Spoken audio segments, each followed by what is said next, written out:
वक्फ board का लगभग 2 लाख करोड़ रुपए से ज़्यादा की ज़मीन है। प्रति वर्ष वक्फ बोर्ड की कमाई कम से कम 12,000 करोड़ रुपया होनी चाहिए। ये 2006 में सच्चर कमेटी की रिपोर्ट में कहा गया। और सच्चर कमेटी को नियुक्त किसने किया? कांग्रेस ने किया। रिपोर्ट इनकी सरकार के समय आई लेकिन लागू नहीं की।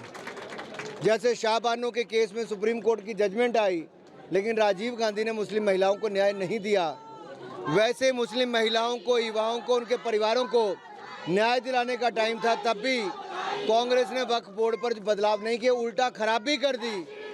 ये कह दिया कि किसी भी ज़मीन को वक्फ कह देगा कि उसकी ज़मीन है, तो वक्फ को ये कहना नहीं, ये नहीं देने पड़ेंगे पेपर्स। जिसकी ज़मीन को कह दिया उसको बताना पड़ेगा कि उसकी ज़मीन कैसे है। ये अन्याय था, उसका सुधार हमने किया है। और अब जो वक्फ बोर्ड की ज़मीनों से कमाई होगी उससे मुस्लिम महिलाओं को, अबलाओं को, बच्चों को, इन सबके जीवन में सुधार आएगा।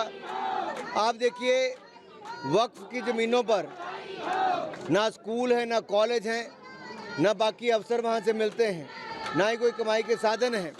ये चंद लोगों ने अपनी जागीर बना लिया था, उससे मुक्ति दिलाने का काम मोदी सरकार ने किया है।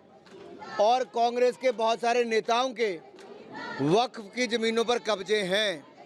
कर्नाटक में कांग्रेस के बड़े बड़े नेता जो पूर्व में मंत्री केंद्र के रहे, इनके पार्टी के बड़े पदों पर हैं। राज्यों में मंत्री से विधायक सिटिंग है, उनके वक्फ की ज़मीनों पर कब्जे हैं, धांधलियाँ की हैं। यहाँ तक कि वक्फ की ज़मीन इन्होंने 5 स्टार होटल को 10,000 रुपये में दे दी। 10-12 हज़ार रुपये में क्या 5 स्टार को ज़मीन देनी चाहिए थी? ये सारी बातें सवाल खड़े कर देगी। इसमें बड़े घोटाले थे, धांधलियाँ थी। अब इनके चेहरे बेनकाब हुए हैं तो कांग्रेस तिल मिला रहे हैं। राहुल गांधी जी और कांग्रेस पार्टी से मैं इतना ही कहना चाहता हूं कि कांग्रेस की सरकारों में चाहे कसाब आया, तब राणा आया, ऐसे अनेकों लोगों ने आकर बम धमाके ही किए।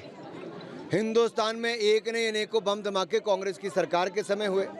कांग्रेस हाथ पे हाथ धर के बैठी रही, लेकिन मोदी सरकार ने विदेशी धरती से भी, विदेशी सरकारों से भी उन गुनहगारों को वापस पकड़ कर लाए।